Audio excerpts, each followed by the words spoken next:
복이라는 것이 결코 우연히 찾아오는 것이 아닙니다. 주변을 관찰해 보면 나이가 들수록 더욱 빛이 나며 사람들이 찾고 싶어 하는 분들이 있습니다. 반면에 동일하게 나이를 먹어도 외롭고 힘겨워 보이는 분들 또한 존재합니다. 그 차이의 원인은 무엇일까요? 오늘 제시할 5가지 비결을 통해 그 답을 찾을 수 있을 것입니다. 첫 번째 비결, 관계를 정리하는 용기.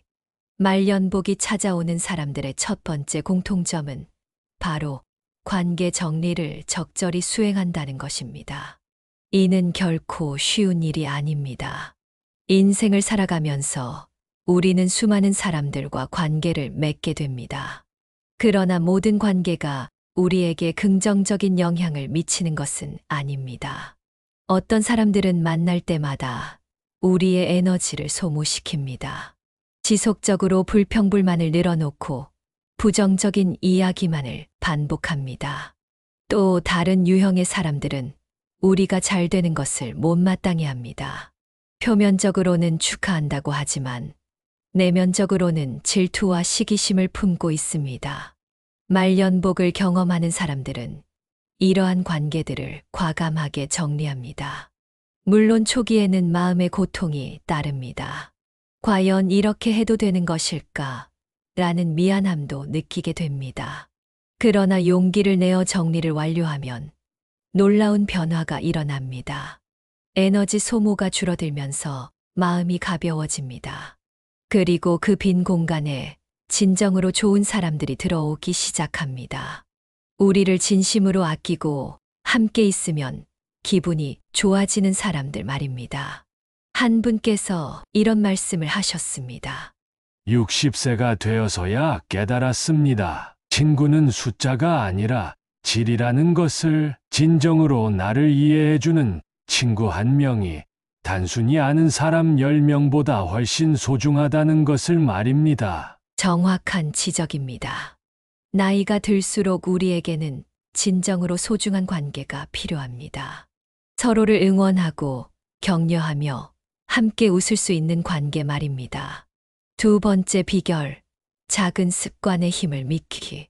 두 번째 비결은 바로 작은 습관의 힘을 신뢰한다는 것입니다. 말년복을 경험하는 사람들을 관찰해 보면 거창한 일을 수행하는 것이 아닙니다. 대신 매일 작은 좋은 습관들을 꾸준히 실천합니다. 예를 들어 매일 아침 일어나서 감사 인사를 하는 분이 있습니다. 오늘도 이렇게 건강하게 일어날 수 있어서 감사합니다. 라고 말입니다.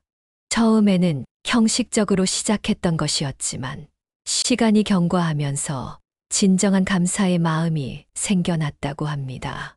또 다른 분은 매일 한 가지씩 집안을 정리하는 습관을 갖고 있습니다.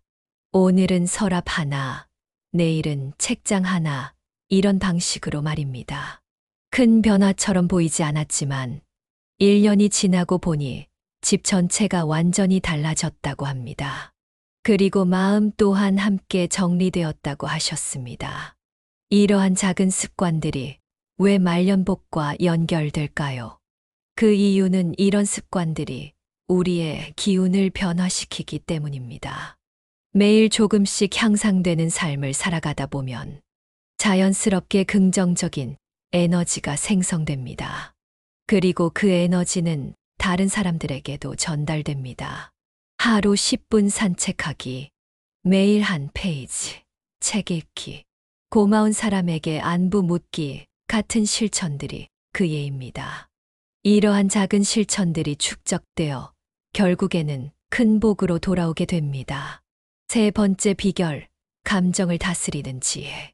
세 번째 비결은 감정을 다스리는 지혜입니다. 이는 매우 중요한 요소입니다. 나이가 들수록 우리는 더 많은 상처와 아픔을 경험하게 됩니다. 건강상의 문제, 가족 문제, 경제적 어려움 등이 발생하게 됩니다. 그러나 말년복을 경험하는 사람들은 이러한 어려움 앞에서도 감정을 적절히 조절합니다. 분노를 표출하거나 원망하는 대신 그 상황에서 배울 점을 찾으려고 노력합니다. 한 어르신께서 이런 이야기를 해주셨습니다. 젊을 때는 화가 나면 그대로 화를 냈습니다. 그런데 나이가 들고 보니 화낼 일이 그렇게 많지 않더군요. 화를 내봤자 제 몸만 상하고 문제가 해결되는 것도 아니고요.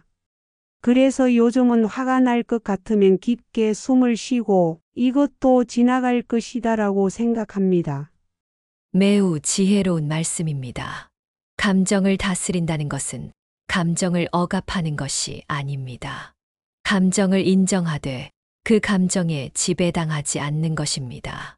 슬플 때는 슬퍼해도 됩니다. 하지만 그 슬픔에 함몰되어 헤어나오지 못하면 안 됩니다. 분노할 때도 마찬가지입니다. 분노하는 것은 자연스러운 감정이지만 그 분노를 어떻게 표현하느냐가 중요합니다. 감정을 적절히 다스리는 사람들의 얼굴을 관찰해 보십시오. 나이가 들어도 편안하고 따뜻해 보입니다. 그런 분들 주변에는 자연스럽게 사람들이 모여듭니다. 왜냐하면 함께 있으면 마음이 편안해지기 때문입니다. 네 번째 비결, 베푸는 마음. 네 번째 비결은 베푸는 마음입니다. 이를 들으면 나도 넉넉하지 않은데 무엇을 베풀겠는가? 라고 생각할 수 있습니다. 하지만 베푸는 것이 반드시 금전이나 물질만을 의미하는 것은 아닙니다. 따뜻한 말 한마디, 진심 어린 관심, 상대방을 위한 작은 배려 등이 모두 베푸는 행위입니다. 말년복을 경험하는 사람들을 보면 항상 타인을 먼저 생각합니다. 타인의 일을 자신의 일처럼 걱정해주고 자신의 일처럼 기뻐해줍니다. 한 분은 매주 요양원에 봉사활동을 하신다고 합니다. 거창한 일을 하는 것이 아니라 단순히 어르신들과 대화를 나누는 것입니다. 오늘 기분은 어떠신가요? 식사는 맛있게 하셨나요? 이런 소소한 대화들 말입니다. 처음에는 봉사하러 간다고 생각했지만 나중에 보니 오히려 자신이 더 많은 것을 받고 온다고 합니다.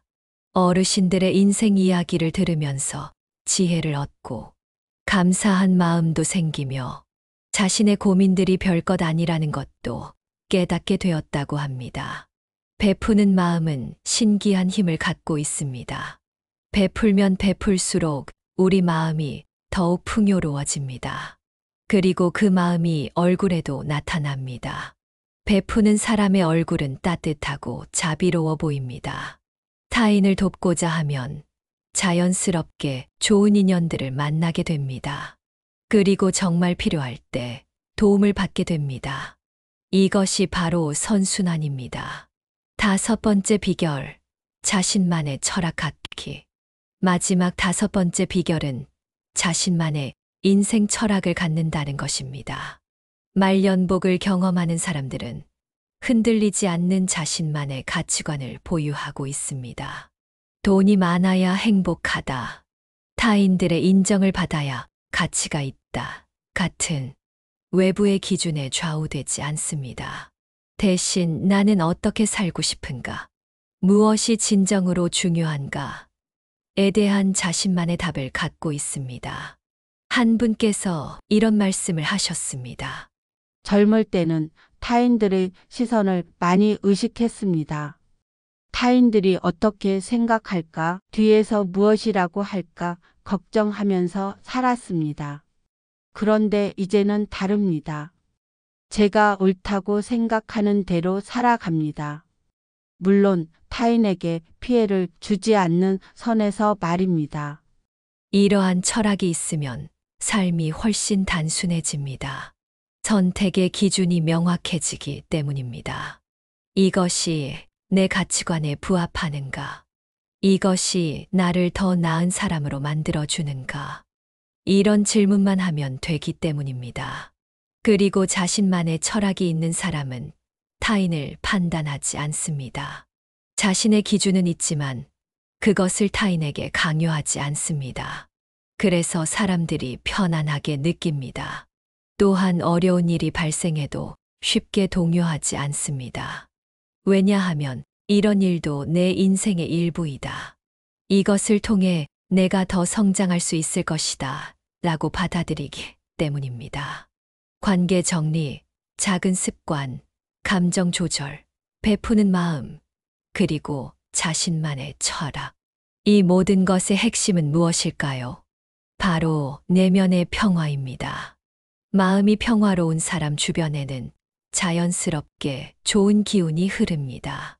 그리고 그 기운이 복을 불러들입니다. 복이라는 것이 반드시 큰 부를 축적하는 것만을 의미하지는 않습니다. 건강하게 생활할 수 있는 것, 사랑하는 사람들과 함께할 수 있는 것, 마음 편히 잠들 수 있는 것, 이런 소소하지만 소중한 것들이 모두 복입니다. 그리고 이러한 복들은 하루아침에 형성되는 것이 아닙니다. 매일의 작은 선택과 실천이 축적되어 만들어지는 것입니다. 오늘부터 시작할 수 있는 실천 방법. 그렇다면 오늘부터 무엇을 시작할 수 있을까요? 첫째, 자신의 인간관계를 점검해 보시기 바랍니다. 나와 함께 있으면 기분이 좋아지는 사람이 누구인지, 반대로 만나고 나면 피곤해지는 사람이 누구인지 파악해 보십시오. 그리고 용기를 내어 정리할 관계는 정리하고 소중한 관계는 더욱 가꾸어 나가시기 바랍니다. 둘째, 작은 좋은 습관 하나를 만들어 보시기 바랍니다. 거창한 것이 아니라 정말 작은 것부터 시작하십시오. 매일 감사 인사하기, 짧은 산책하기, 좋은 책 한 페이지 읽기 같은 것들 말입니다. 셋째, 감정 조절 연습을 해보시기 바랍니다. 분노할 때 깊게 숨 쉬기, 슬플 때 그 감정을 인정하되 거기에 매몰되지 않기. 이런 작은 연습들이 나중에는 큰 힘이 됩니다. 넷째, 오늘 누군가에게 작은 친절을 베풀어 보시기 바랍니다. 따뜻한 말 한마디, 진심 어린 관심, 작은 도움 같은 것들 말입니다. 마지막으로 자신에게 물어보시기 바랍니다. 나는 어떻게 살고 싶은가? 무엇이 정말 중요한가? 그리고 그 답에 따라 조금씩 삶의 방향을 조정해 나가시기 바랍니다. 말년복이라는 것이 어떤 신비한 힘에 의해 갑자기 찾아오는 것이 아니라는 것을 이제 이해하셨을 것입니다. 그것은 우리가 어떻게 살아왔는지, 어떤 사람이 되어 왔는지의 결과입니다. 그리고 다행히도 언제든 시작할 수 있습니다. 60세든 70세든 지금 이 순간부터 변화를 시작하면 됩니다. 나이는 단순한 숫자일 뿐입니다. 중요한 것은 어떤 마음으로 살아가느냐입니다. 주변을 관찰해 보면 나이가 들어도 빛이 나는 분들이 있습니다. 함께 있으면 마음이 편안해지고 저절로 웃음이 나오며 삶의 희망을 느끼게 해주는 분들 말입니다.